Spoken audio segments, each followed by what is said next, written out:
What's up, everybody? AkaTheCoot here again, and we are going to go over SM, one of the more challenging dungeons in Wildstar. The reason I waited so long to do this is because it is the more difficult and it is the longest of the dungeons in Wildstar so far. So, without further ado, we'll get into it. This first boss fight is a little challenging. Watch out for those little gongs right there that are floating around, because if you hit them, you will get a stack on you.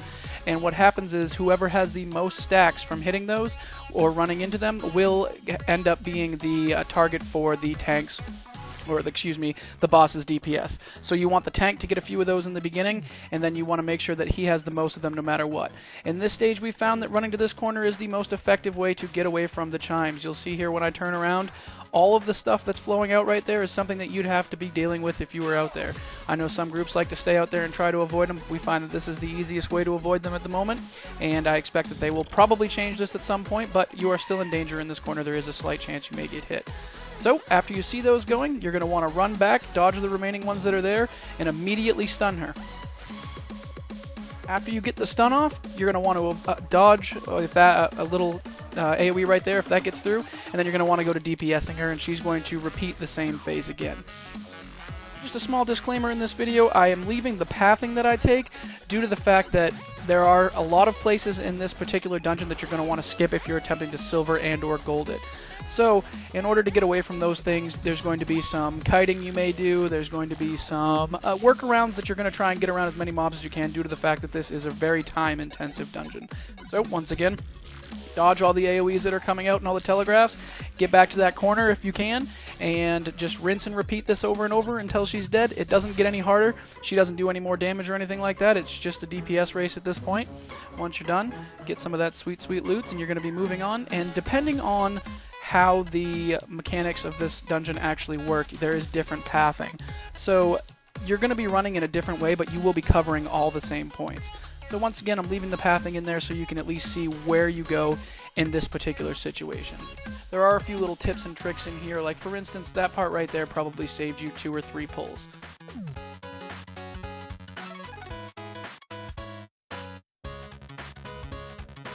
Also, due to the fact that you're saving a little time, you can spend a little extra time making sure that you have the exact skill sets and things like that, you know, changing things around and formulating a plot for these kind of things. Some of the fights in this are a little more difficult than other dungeons, so send the tank in there and you're going to begin this fight.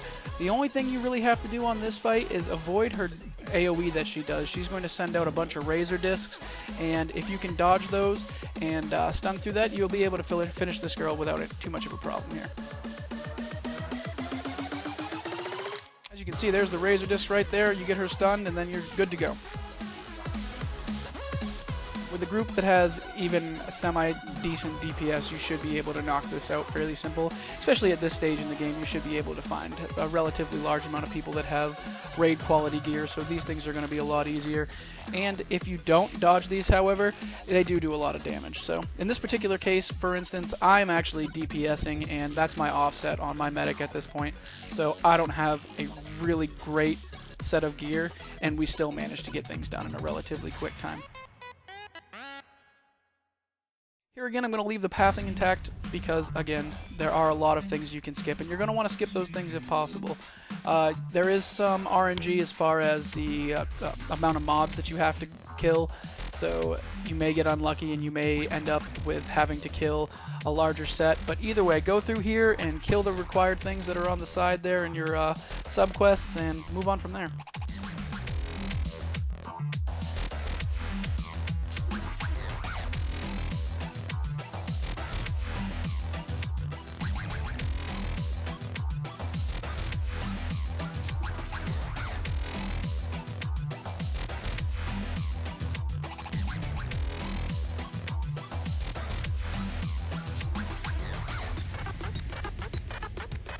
If you're not interested in the pathing, you can just skip forward to the boss fights. They are on there, and they won't be fast forwarded, obviously, unless it's a point where there is no strategy involved and it's just rinse and repeat. If you do feel like doing that, that's completely understandable, but keep in mind, like I said, the pathing in this is very important because there are many points in this in which you can skip several different pulls or even kite people to an area where they reset.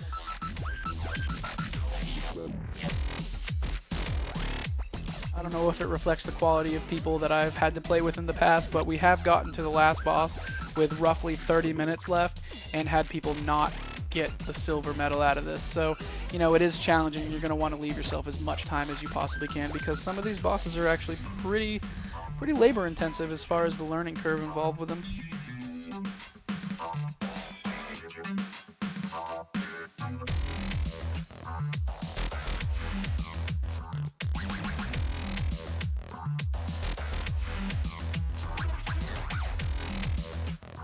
Boss right here is actually a lot of fun. We actually do wipe on that boss, so this is going to be the second try on him, but you're going to want to let your tank get a little bit of aggro, and then you're going to start the DPS race.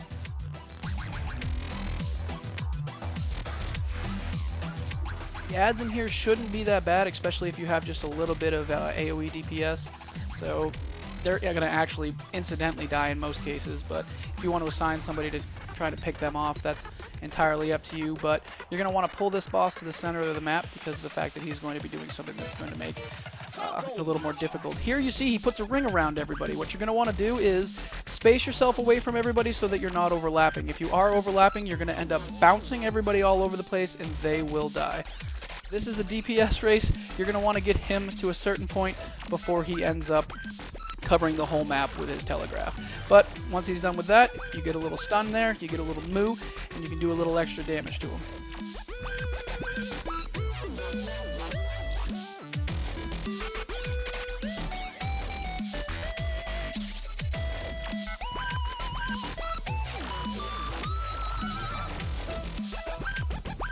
That telegraph is not very hard to dodge. You shouldn't have much of a problem if you do need to dodge it. So you're just going to want to go ahead and find the one area that isn't bad there, but nothing that's too difficult at this point, especially if you've made it this far in SM. You shouldn't have a problem dodging basic telegraphs like that. This is the egg phase, and the reason that we pulled him back to that corner is because you're going to want to get as far away from those eggs as possible. They put out a crazy amount of DPS and will wipe you. So, after you get away from those and you're out of that range, you can go back to DPSing him, and that is basically the meat and potatoes of this fight right here. You're just going to have to get him back into that moo, and then it's just a simple matter of DPSing him down. Now, however, if you are in the range of those eyes, or in this particular phase, if you do get too close to a fellow member and it shoots you over into the eyes again, you're going to die. There's no doubt about it. Unless you got some sort of fancy healer that I've never seen before, those eyes will wipe you.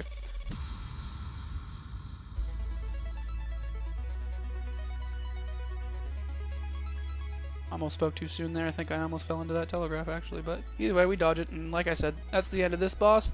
And for the 110th time, I'm going to leave the pathing intact just in case people are wondering exactly where they need to go.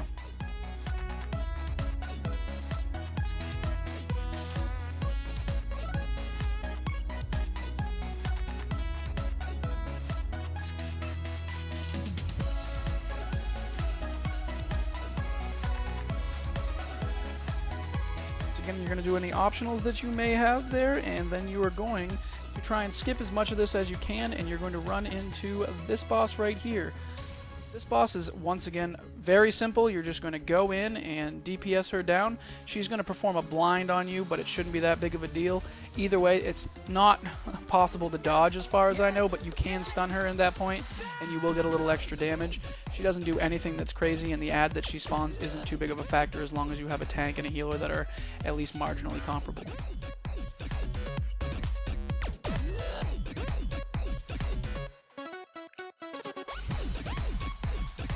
If you haven't figured out at this point that most blinds can be worked through, or you can just tilt your camera angle so you see through the small slit that they give you, it's actually not that hard. It's not the biggest factor in the entire world, but you should be stunning her at that point, as you can see, and she will take a lot of extra damage. This is a mini-boss for a reason. It doesn't take too much work here.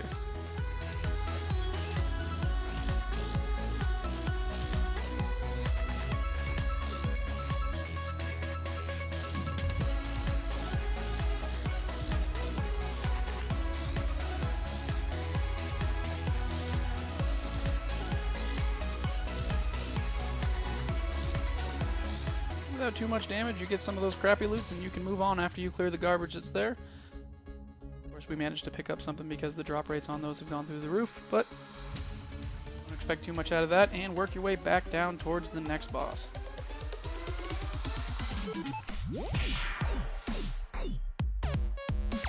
see one of the better ways to skip through this. If you can manage to jump backwards onto that post, you can jump up here. You need to laugh at people if you do it first, but that'll help you skip a few pulls and will save you a little bit of time. Granted, if you're trying to clear this entire place, you can do it. You probably won't get silver, but either way, we're trying to go through here, pick up the shrines, and kill the things that we need for the optional quests, and that particular jump right there saves you, I believe, 1, maybe 2 pulls, and that could be the difference between silver and metal.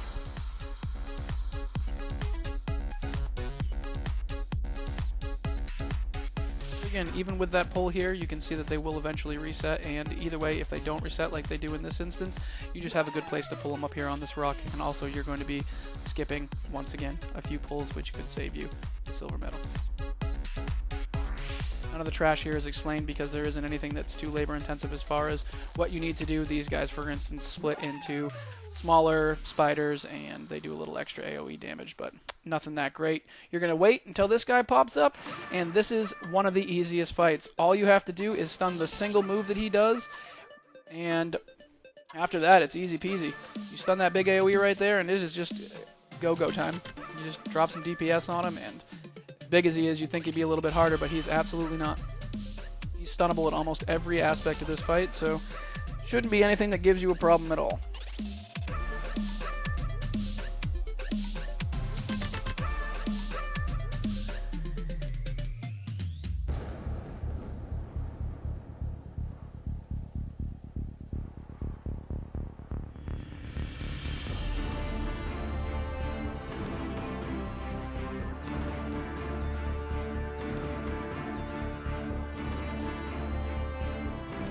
This boss has a lot of fun mechanics here. He actually does I believe we call it the clover move, but you're going to be dodging some basic AoEs, and you're going to be kiting this guy in a very large circle in the second part of the fight. But for now, I don't show you, because obviously I'm trying to DPS the guy, but what you don't see pictured here is the fact that one person will get picked out as the others get stuck, and you have to actually, there we go, you have to go and kill a bunch of bugs that are DPS'd very easily by just running into them with the circle that's around you.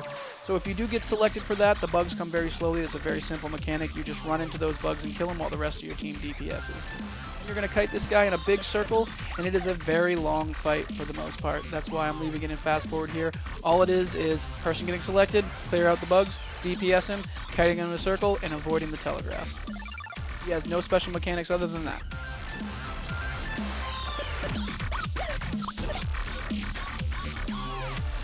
Spend the time kiting him around. It should take you 4 or 5 rotations around the map.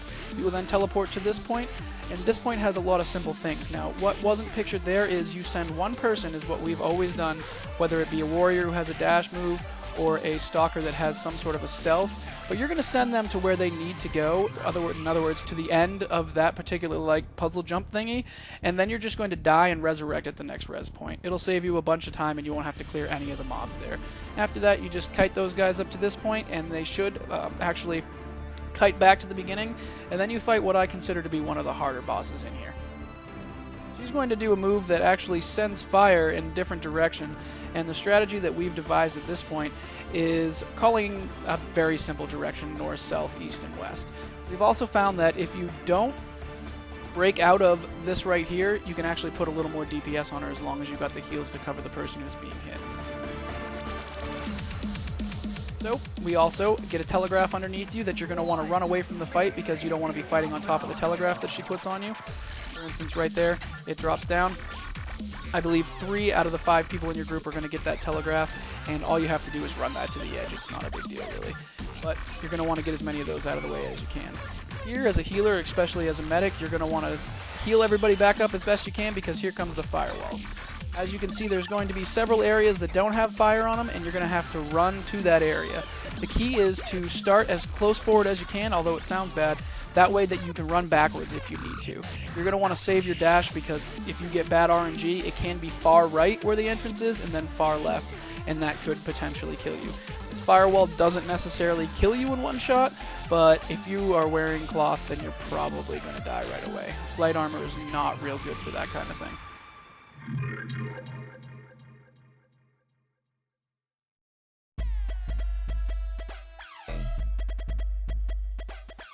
That wasn't enough. She actually adds another mechanic afterwards that we'll be seeing here in a second, but it is basically just actually running to those safe zones in the firewall.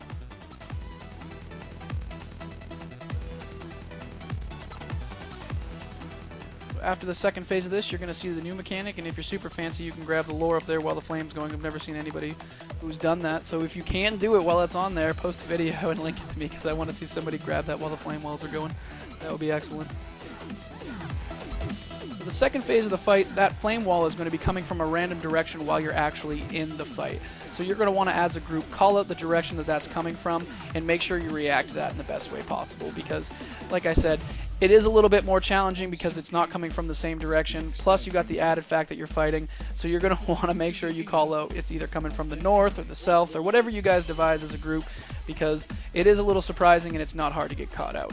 Here we get fairly lucky because, you know, you want to obviously DPS her down as fast as you can. We get a few lucky RNG rolls on where the safe zone is because it's right in the center where we're fighting her, but many a group has wiped to the fact that there was no communication, and when one person goes down, that usually leads to another, and, you know, obviously I don't have to tell you what happens at that point.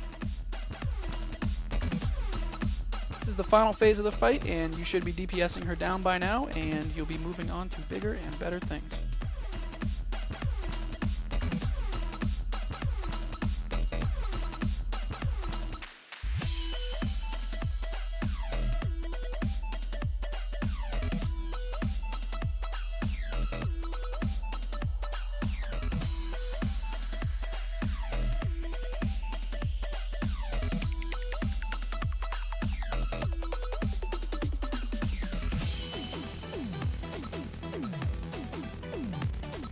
Your next boss is just to jump down here if it's available to you, and really all you have to do is jump down here. He only has one move, and I believe it actually kills me in this particular fight, but you'll see it pictured here, and all you really want to do is avoid that one thing, and once again, this is just a mini boss, so he's not real difficult. Those little guys right there, they tend to blow up, and if they blow up on top of you, it doesn't work out real well for you, but imagine that, telegraphs kill you. So, like every other thing in this game, avoid the big red spot, and you should be perfectly fine in this fight. Of course, I say that, and I believe I do die, but... Ah, disgusting. How revolting. What a truly grotesque thing to do. Now my ears are sticking. Really, though, it's not my fault. I just wanted to make friends with him. But you know what? We're not going to show you that particular part because we're going to go to the next boss. Again, all you have to do is send a single person out there that can stealth or has some sort of movement ability, and you're going to want to just run to the next respawn point. It will save you a ton of time. Unless you have to kill the particular mob that's on those things, then you're obviously going to have to go around and kill those. But if you don't have to and you get lucky with the RNG, just run to the next point. This is just a matter of protecting the person that's over there messing with those totems. Now, if you heal her up, you get a special bonus, but really, you don't need that to get silver. So all you have to do is survive the random waves that come out. These will all be mobs that you've seen prior, so there should be no surprises as far as the mechanics to the trash that's pulling, but eventually you get a special golden armor on you, and then everything works out a lot better. Why does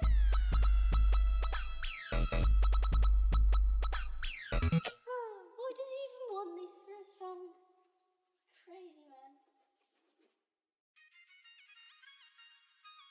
If you do, however, have a healer that can turn and maybe drop some long-range heals, like an Esper or maybe even a medic at that point, you can definitely get some heals on the person behind you. And if you do finish this fast enough, you shouldn't have too much of a problem getting her to full health because, I mean, what the heck, you're going to want that extra loot anyhow. But here, I'll leave it on so you can see the different mechanics that these guys are going to bring to the table, the different AoEs, and we'll get back to you as soon as the boss is ready to go.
Alright, now that you got a little extra time because you managed to get through all that, feel free to try and heal this chick up in the last few seconds and give her the business so you can get that extra item. With that being said, this particular part's done. And what we actually do at some points is, I mean, it's not the coolest thing to do as far as getting people to learn things, but you can have somebody who has already done this and has the medal, if the medal is an issue for people, and you can leave the room and invite them in and just bring them into the last boss, because SM is a pain in the ass, and if you have players you're just trying to get through in the fastest way possible, that is something that you can do. But this chick right here will waltz over and open up this door and open the lair of the last boss.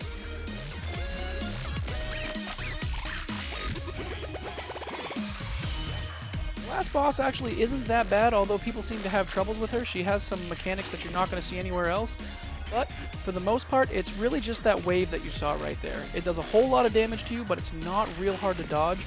That one was very unlucky, but she also goes into a light dark phase. When she goes into the dark phase, you're going to have to find the bubble that, obviously the bubble of light that's there, and you're going to have to stay in that as best you can while dodging the little AoE that she puts out. It's not real bad, but she also grabs people with that right there and pulls them, so she's going to be yanking you out of the light once in a while. It's not real hard to get away from, but if you do bring it on top of other people, it can grab multiple people. So just basically play the game and stay out of the dark as much as you can, because it does do damage. Try and stay in the light. And then she'll go into the shadow phase. We run away as far as she can, and she pops those shadows out after she blinds you, drops down her move where she shoots out that AoE we were talking about. As long as you can dodge that, you're going to want to stun and then DPS down the shadows as fast as you can. Once you down those shadows, she's going to be available to DPS again, but up until that point, she will not be. So attempt to dodge that AoE, and the easiest way to do that is to group up and then dodge it as a group, and try and find those guys, stun them, and then take them out. That is almost the entirety of the fight.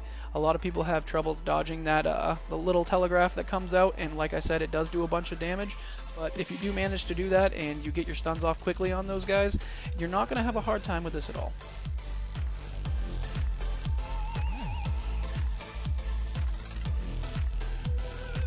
Here you can see that almost took down that did take down about half my health and all of my shield.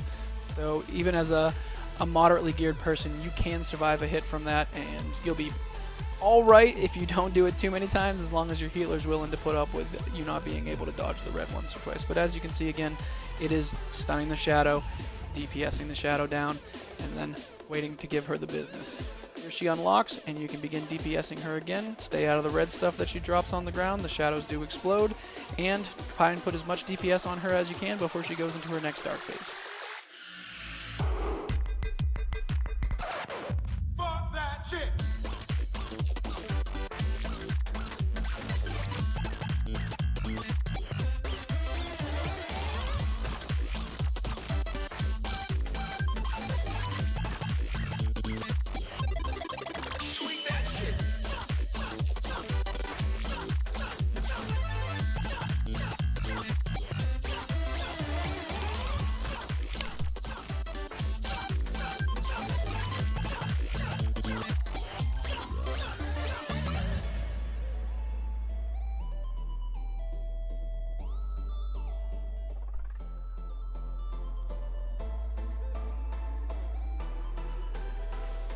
You can see the light phase doesn't change at all. You're going to be doing the same exact thing you were doing before.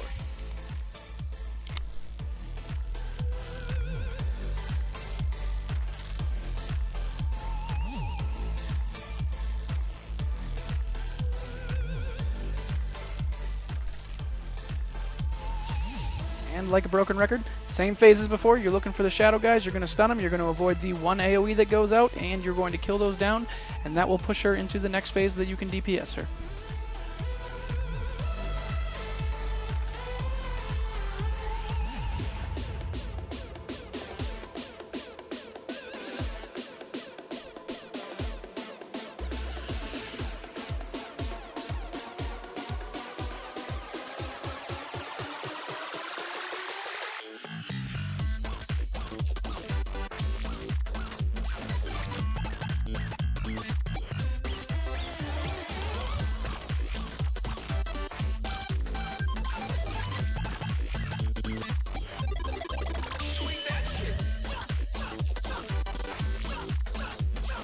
And here's the new phase where she makes a giant AoE, goodness, and there's only one light spot. So this is the only thing that changes from the other one. You're going to want to stay, obviously, in the light area and avoid the giant AoE. There isn't much more to it than that. It actually sounds silly kind of even saying it, but you're going to want to DPS her. You're not going to want to worry so much about the shadow. It shouldn't be too much of a big deal, especially if you have the DPS. The DPS are down fast enough, but you're going to want to avoid the blowing up shadows here, and if you have any troubles, just get away from that as fast as you can, and you shouldn't have any problem with that.